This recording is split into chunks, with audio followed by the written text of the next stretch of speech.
Option 5. You slip past the trap-riddled hall and duck into the left doorway. You find yourself standing in a narrow stone archway overlooking a massive cavern. High above, ancient stone pillars disappear into the dark. Straight ahead, guarding a far archway, stand two towering bronze sentinels. They stand approximately 8 feet tall and are covered in a thick coat of dust. They have turned green with age. Their heads are bowed as they rest on massive curved scimitars pointed downwards. As you start to carefully cross the cavern, a sudden floor plate sinks underfoot with a sharp click. A low electric hum builds through the air, and twin points of blue light ignite on the faces of the twin statues. In unison, they raise their heads and slowly step off of their pedestals. You freeze, hoping they haven't spotted you, but as one, they bring their swords up and march straight towards you.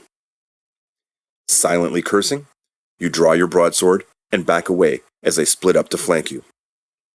When you reach about 10 feet out, the sentinel on your left lunges, swinging its scimitar low for your torso. They are fast. Really fast. Faster than anything that big has any right to be. You fling yourself backwards, falling flat on your back, and look up just in time to see the second guardian leaping through the air, blade coming down to cleave you in two. Tires, teeth, you curse, desperately rolling aside as the blade crashes violently into the stone floor where you just lay. The first sentinel rushes in to stomp you with a heavy bronze foot, barely missing you again as you dive out of the way. Scrambling a few feet back, you leap to your feet to get your bearings, just as the second statue sweeps in with a blinding flurry of thrusts and strikes. You block and dodge half a dozen attacks before the other construct attempts to take your head off with a broad side swipe.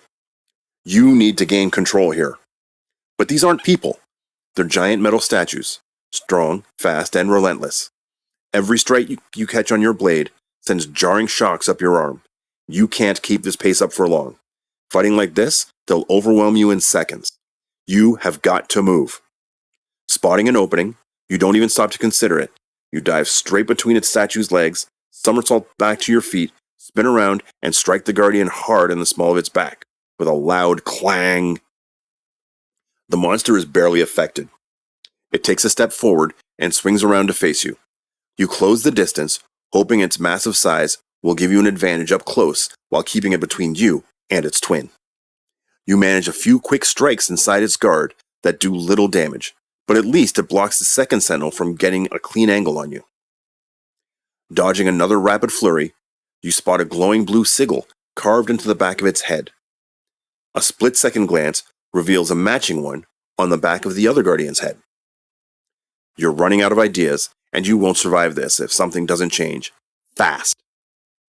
Reaching down, you yank the dagger from your hip and charge the bronze terror, slamming your shoulder straight into its chest. It feels like running into a stone wall, but catching it mid-stride knocks it off balance just enough for it to stumble back a few paces. Ignoring the dead numbness in your shoulder, you take 3 hard strides and leap into the air. You wrap one arm around its neck and drive your dagger deep into the back of its skull where the glowing blue sigil is. The sentry freezes in place as arching blue energy surges violently up your arm. Locked mid-stride, the guardian slowly tips sideways, twitching as it goes down. The magical energy dissipates and you yank your blade free, but there's zero time to breathe. The second sentry is already charging in. Abandoning your pride, you spring to your feet and run. You bolt for the iron door, reaching in a fraction of a second before the construct, and duck back out into the hallway. No longer caring about stealth, you sprint down the trap-laden corridor, stomping on tripwires and pressure plates as you fly past. Gears grind, and heavy iron counterweights drop behind you. You spare a glance over your shoulder, just in time to see the relentless guardian, mere steps off your heels, being impaled by a dozen spears launched from murder holes in the walls and the ceiling. Before it can recover, 2 massive spring-loaded blades snap out from the walls, taking it out at the knees. Eldritch blue energy arcs wildly across the statue as it locks up, crashing face first onto the flagstones with a deafening clang, and stops moving. You stand over the fallen titan, breathing heavy as blue sparks finally sputter out in the dark. The hallway behind you is a graveyard of sprung steel, murder hole spears protruding from the masonry at odd angles, and massive stone blades locked on the flagstones. Stepping over the twitching bronze terror, you turn your attention back to the silent cavern.